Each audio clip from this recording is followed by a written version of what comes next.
विचार आ रहा है ना कि लिखते समय ना ऐसे खट खट खट खट हाथ चल रहा है, वही आपका माध्यम है। अगर आप ये सोच रहे हैं कि मैं सोचूं और उसके बाद ट्रांसलेट करके फिर इंग्लिश मीडियम में लिखूं, तो जोड़ने थोड़ी वोकैबुलरी तो जोड़नी है ना, तो वो हमारे लिए आसान पड़ेगा। लेकिन अगर हम ट्रांसलेट करके पूरी भाषा को अडॉप्ट करने की कोशिश करें, थोड़ी मुश्किल पड़ेगी। लेकिन ऐसा नहीं, ऐसा करा नहीं है लोगों ने। मैं ऐसे बीच में IIT वगैरह या कहीं पर वो गए, वहाँ इंग्लिश मीडियम पढ़ा और उसके बाद उन्होंने एग्जाम इंग्लिश मीडियम से लिखा। और मैं ऐसे लोगों को भी जानती हूँ, स्कूलिंग हिंदी मीडियम थी, कॉलेज हिंदी मीडियम था और करा भी अपना एग्जाम उन्होंने हिंदी मीडियम से, और वो भी क्लियर करे हैं। तो दोनों तरीके के एग्जाम्पल्स हैं, whatever you are comfortable. ठीक है,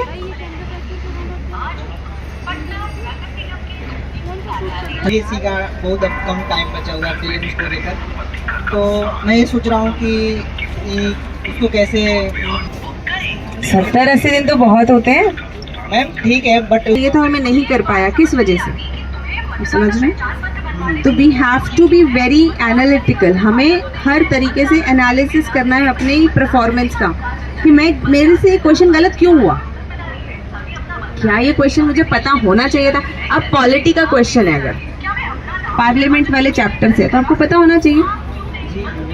प्रेसिडेंट से है, गवर्नर से है, पता होना चाहिए। गवर्नर पे आना चाहिए ना क्वेश्चन, इतना सब कुछ चल रहा है देश में, राजनीति में, आना चाहिए।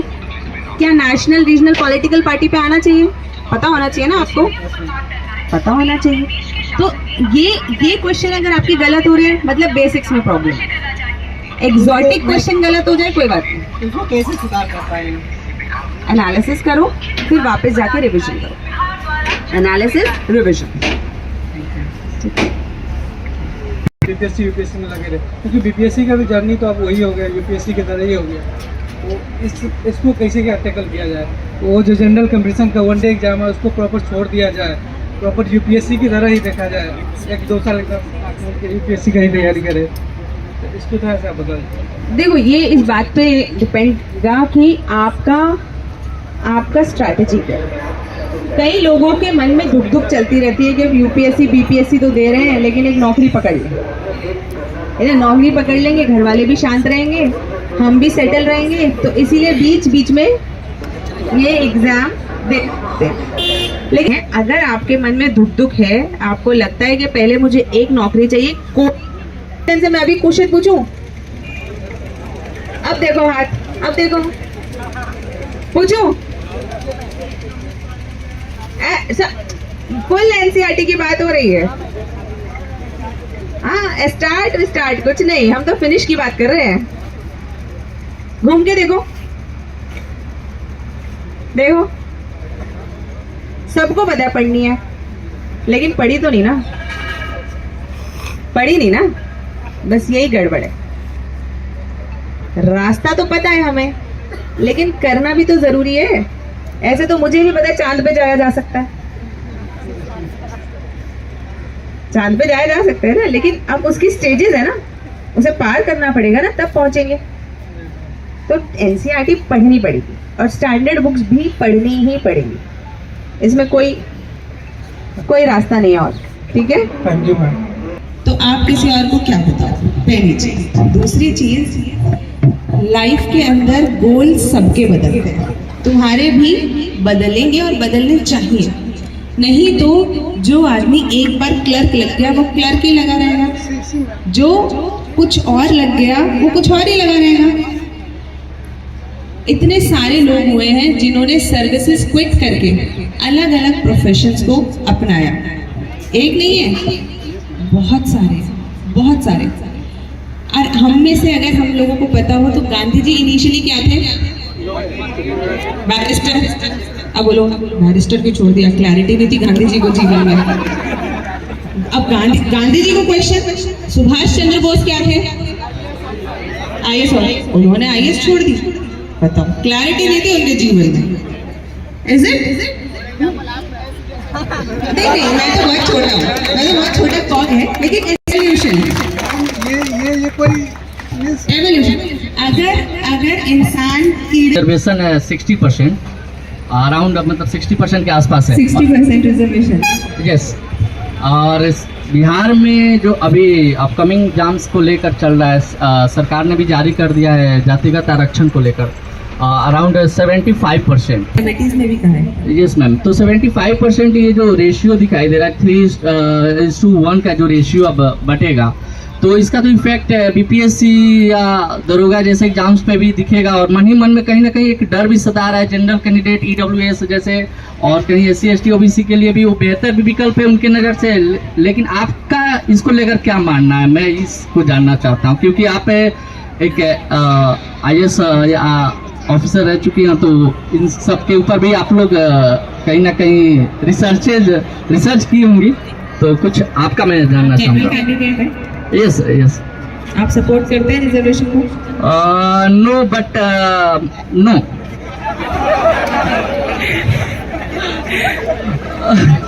एक सेकंड देखो, ये बहुत सारे मुद्दे पॉलिटिकल हो जाते हैं, है ना? Political in the sense political mileage लेना। अगर मुझे किसी व्यक्ति से या किसी भी और व्यक्ति को कहना है कि आप हैशटैग लाना, पॉल साइंस में क्यों मन नहीं लगा? क्योंकि वो थोड़ा ज़्यादा ये उसमें डीप जाना पड़ रहा है ये राजनीतिक। और मेरा +2 में ये मेरा मैथ्स बहुत डिफिकल्ट ऑप्शनल है और बहुत लंबा ऑप्शनल है। मैं चाहता हूँ ऑप्शनल में मैं मैथ दूँ तो जो है ना मैं ज़्यादा स्कोर कर सकता हूँ। पहले सिलेबस देखो, PYQs देखो और करके देखो थोड़ा सा, क्योंकि मैं हमेशा कहती हूँ कि ऑप्शनल और जो सब्जेक्ट हम ग्रेजुएशन पोस्ट ग्रेजुएशन पे लेवल करना ही मैथ्स है और कुछ होगा ही नहीं मुझसे, तो कर लीजिए, फिर मेहनत करनी पड़ेगी। Thank you ma'am.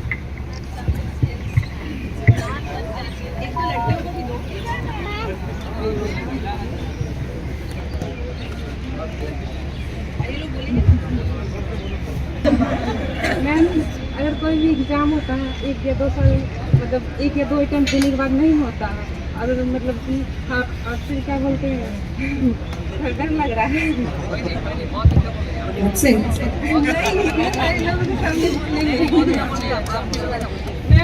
यहाँ डरोगे, ऑफिस में कैसे करोगे? डरना नहीं, बोलो। मतलब 1 या 2 अटेम्प्ट देने के बाद एग्ज़ाम क्लियर नहीं होता है, घर को में भी रिजल्ट नहीं दे पाते हैं, तो मैम मतलब कहीं मतलब और तरह से हमें रहता है कि हम एक लड़की हैं, हमें टाइम लिमिटेशन दिया जाता है कि तुमको इतना दिन, और वो मतलब नहीं, हम एक प्रेशर दिमाग बन जाता है कि आप नहीं कर पा रहे हो। मतलब एक डर लग जाता है कि यहाँ बिहार में खासकर ये भी होता है कि आपका एक और आपकी शादी करवा दी जाएगी, ये सब भी प्रॉब्लम मैम बहुत झेलना पड़ता है तैयारी। ये परेशानी है। ये होता है कि हम लोग को मैम ये रहता है कि हम लोग को कुछ करना है, लेकिन इसके लिए हम लोग को टाइम का भी थोड़ा लिमिटेशन होता है। समझाना पड़ेगा, हर समझदार व्यक्ति की तरह समझाना पड़ेगा। ऐसे समझो, मैं इस बात को ऐसे बोलती हूँ कि अगर आप अपने परिवार को, जो आपका सबसे ज़्यादा भला समझते हैं, उनको कन्विंस नहीं कर पा रहे हो, उनको नहीं समझा पा रहे हो, अपने आर्ग्यूमेंट्स नहीं दे पा रहे हो, तो सरकार में आने के बाद बाकियों से कैसे